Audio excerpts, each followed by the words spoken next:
the never seen 17, the greatest of all time, John Cena, his record breaking, history making 17th world title reign. It has been at this point, what, like 93 days?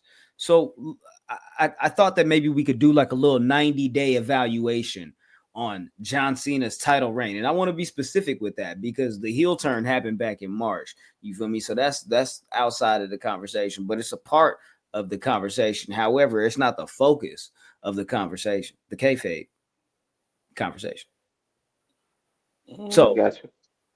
the idea here is, you feel me? What I think, if I'm not mistaken, he crossed this milestone of 90 days with this 17th title reign this past Saturday. This was after the contract signing that these gentlemen already talked about, and this, that, and the third. Uh,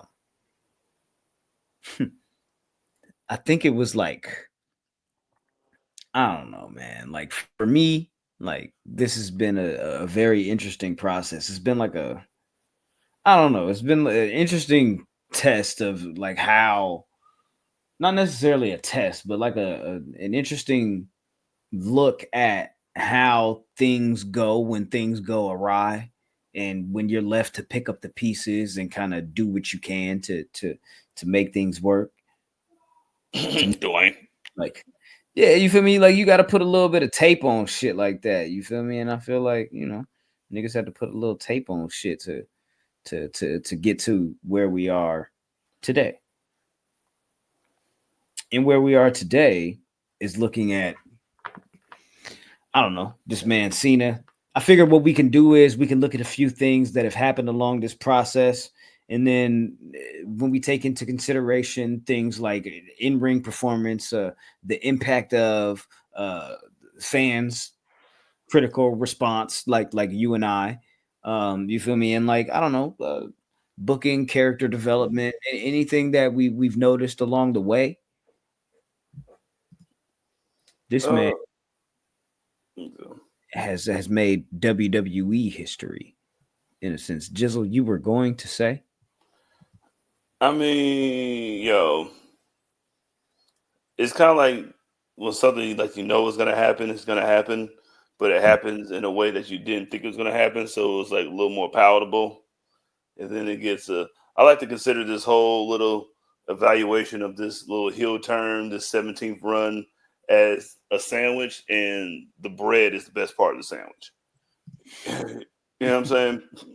I feel you. So along this process, in within this 90 days, he's had 6 matches. The seventh will be this upcoming SummerSlam, when he faces off against Cody Rhodes in the street fight, as Ben mentioned. At that point, he'll have 12 appearances left after August 3rd. But within this process, like I mentioned, these 6 matches that he's had so far, Ben, I asked you to take a look at this list and see if you could rank them and give us your opinion on the best, worst, and what's in between. Talk to us.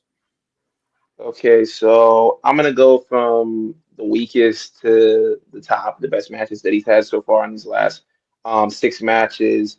I think at the bottom at number 6 would be the June 20th, 2025 episode of SmackDown, the match that he had with R-Truth that ended in a disqualification.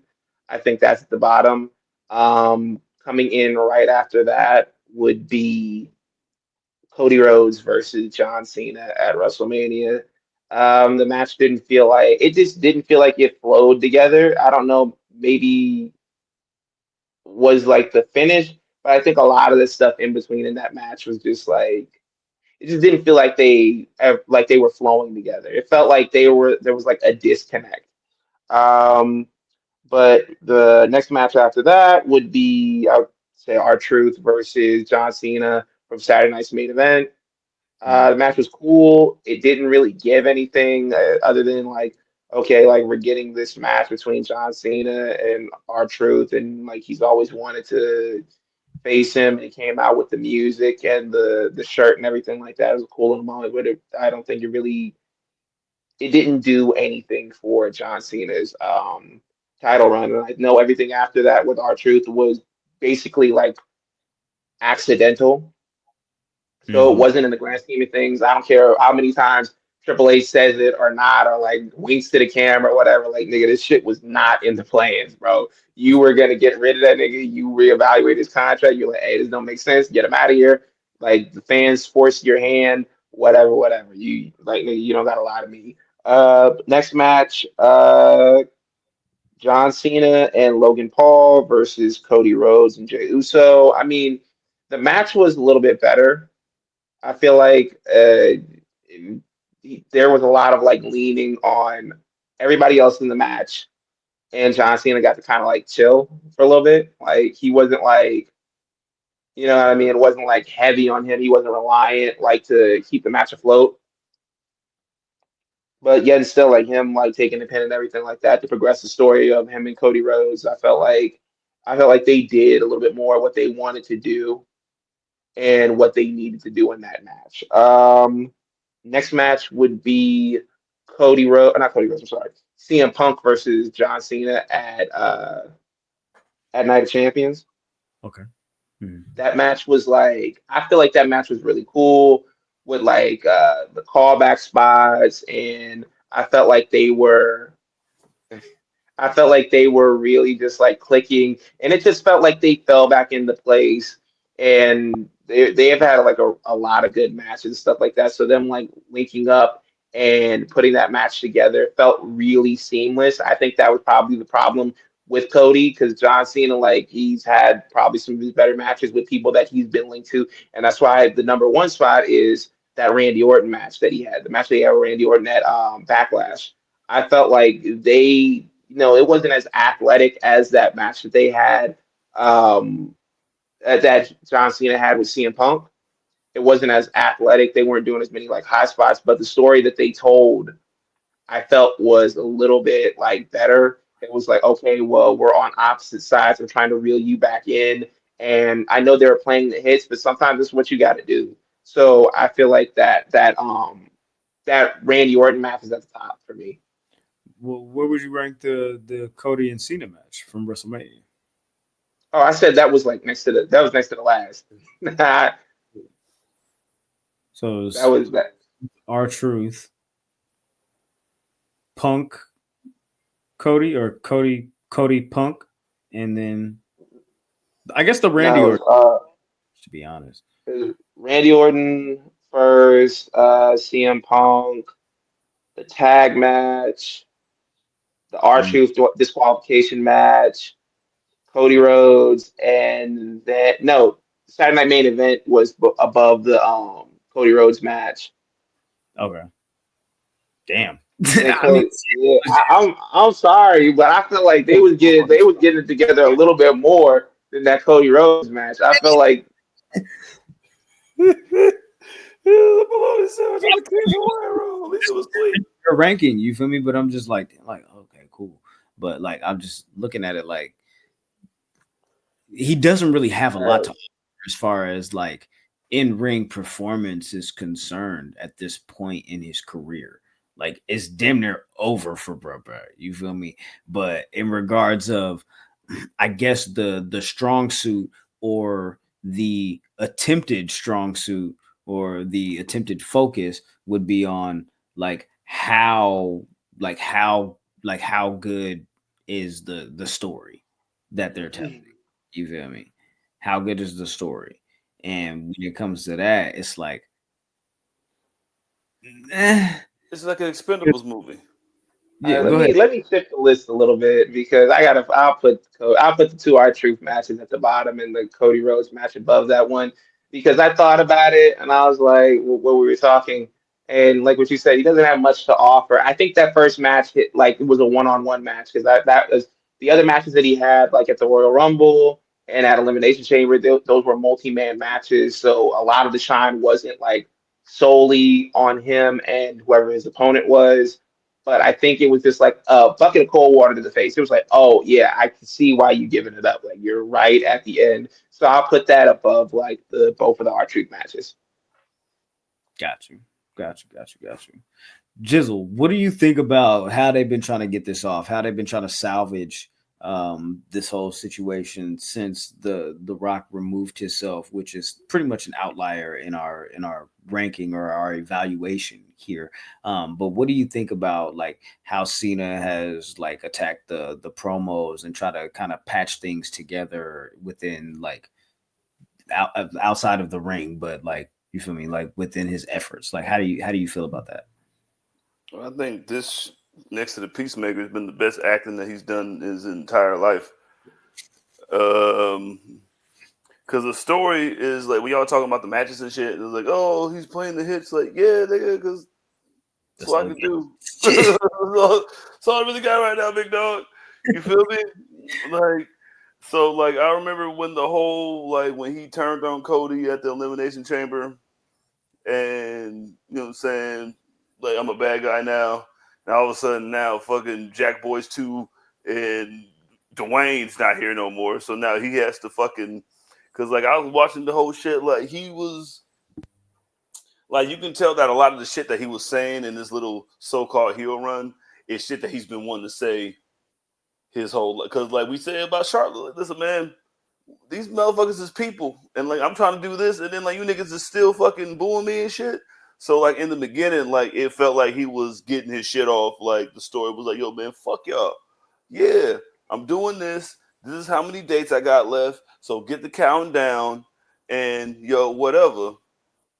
And like what Ben said, the fucking R-Truth shit was like, yo, when it comes to the matches and shit, like it was like, but like when that R-Truth shit happened, like that shit was just getting kind of stale because nigga wasn't really believing what he was saying because he didn't have conviction in his eyes. You know what I'm saying? But he was like, oh, I mean, yeah, you guys, I raised your kids, ha ha. Like that's why I haven't had kids, Randy. Like little shit like that was cool. Like I, I think I can agree with you there. Like at the beginning, like a lot of this shit, like while they were scrambling and trying to figure it out, or at least that's what it seemed. Like a lot of that shit was like really weak, and like Randy telling him like you need to have kids, and that'll like help you out a lot better with understanding like where you are at your place in life right now. But then when it came to the whole situation of like I feel like that middle pocket of it with Cena and R-Truth and that inclusion and how that kind of snowballed into a whole situation that wasn't necessarily planned. I feel like that part of it, and then of course like parts of the CM Punk thing, just because I feel like they have better chemistry than a lot of people, was the best part of this. The beginning with the Randy whatever, that's like the last match that you for me you're gonna have. they had 112 times like the Alabama Auburn rivalry. Right. Like, You feel me? but this shit's been the most consistent thing in WWE wrestling. Mm-hmm. Like this John Cena shit, like even is like convoluted and fucking conjoined and just like all over the place, like his R-Truth that we begged to have come back, unlike this one nigga that's dead. And like just like it's just all this shit that's thrown into there. But it's been the most consistent thing on because like yo Gunther's find this dude and now he's find this dude. Like here's Jey Uso, like oh my god, Roman Reigns is going on. Like the only thing consistent since WrestleMania, even though he has a certain amount of days left that he's been counting down, has been fucking John Cena. You feel me? Like he's been there all the time. Like even though I don't want to be there, like this is why. Like when he tried to pull that shit with Cody and shit, like Cody was like, "Yo, get the fuck out of here, nigga." But this has been the fucking most consistent thing on the show, both shows. It has all three shows. The most consistent amount of focus, I guess, because it's John Cena. You know, even despite the booking jumbles and the booking mishaps with The Rock at the beginning of it, I think like I said, like that middle point where it was like the R-Truth, you feel me, like the what's it called, like a beautiful accident. in a sense. Like I feel like he was really trying to bring it all together there. Like he cut a promo where he was like, I'm a genius, I'm smarter than everybody. You feel me? He was like, I knew when I announced my retirement that I was going to enter the Rumble, and I knew that if I didn't win the Rumble, I could enter the Elimination Chamber and I could use my pull and, you know what I'm saying, my legacy and all of this to get into that without having to qualify. And then I knew that Cody was too focused on the rock. And I was like, you know, like he was trying to pull it all together. And I feel like with what you guys mentioned earlier with the contract signing that brings us to the street fight at SummerSlam, I feel like that brought it right back to like extremely hokey, you know what I'm saying? Extremely goofy, extremely carny, you feel me? And in a sense, like I feel like it's been kind of slowly rolling back to this point from the from pretty much the point where CM Punk did the rap. Hey man. And then now we are here where Cody's jumping off of the top rope with the contract in his hand. Like, I'm not understanding why we doing all this goofy ass shit, but I mean, that's pretty much where we are with it at this point. And as mentioned already, of course, Cena has 14 dates, 12 dates after SummerSlam, this defense against Cody, where he was, of course, forced to sign the contract, which I don't even know how the fuck that's legal. But I mean, He's done it. He's done it before. Cena made somebody sign a contract. But everything that Cena's making all these people to fight him go through is the exact same shit that he had to go through after he lost the belt. You know, it's like, hey man, sometimes you got to put a nigga through a table and then like play against their ego and shit. Like I don't have an ego because I was on the other side one time. That's what makes this whole Cena shit fucking worthwhile to me. He's just making niggas go through the shit that he went through. And Cody, you want to be me, right? Well, this is the shit you gotta go through, my nigga. Yeah, crossroads me through a table. You can't do that, huh? Yeah, I know you can't, saying because your move hurts and you're gonna have to go through the table. See, I can just go like this on niggas. Like I can go like this.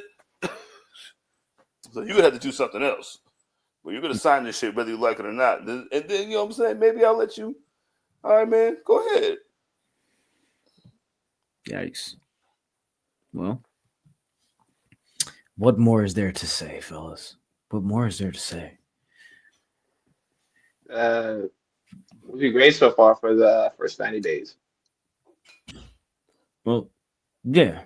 Let's do that. With all things considered, for me, for the grade for this 90 days that we've seen of John Cena's 17th title run, which I feel like they could have done so much more with up until this point, I'm gonna give it a D. And the reason why I'm going to give it a D is because I don't think it's a complete failure when I look at things like the fan, like the critical response, like from people online, like and the polarizing response that he sometimes gets from the audience. That's par for the course for John Cena. But I also feel like this is your last opportunity. This was your last opportunity for John Cena to hold a championship in this company and for it to feel important, and be historic. And I feel like they've completely dropped the ball. But when you look at like I don't know, the shit that it's bringing in impact wise for the company, it's still bringing in money. It's not a loss. It's not a total loss. You feel me? Still So bringing the money, you know. So that's why I can't necessarily give it an F, but I'll give it a D for sure. What do you say, Ben? I will give it a C plus. Like for the things that you said, like it's been looking rough, but I feel like it's had its moments where it's tried to like it's probably a lot of it relying on nostalgia and like the like playing like the hits and everything like that. So I'll give it a C plus for the nostalgia and for the fact that they haven't gone in the red with it so far like that. Like he's still like doing numbers on social media. They're still like doing numbers with t-shirts and stuff like that. So I'll give it a C plus. CJ? Nigga, Nigga, that nigga get a B- in the group project that they got an F on. Nigga, like in the group project where everybody was fucking up, but then like the one nigga in the group that just try to break it all together, like he gets a B- for that shit. What else am I supposed to do, my nigga? Ain't my fault that this nigga wasn't gonna be there. Ain't my fault that this nigga was gonna do this shit right here. But I still brought in this. Listen, man, listen, me and CM Punk did listen, I took his shit, he took my shit that y'all love so much, and y'all loved it for like 3.5 minutes, and nobody really cared anymore. But that 3.5 minutes, remember that 3.5 minutes? It was real good. Woo!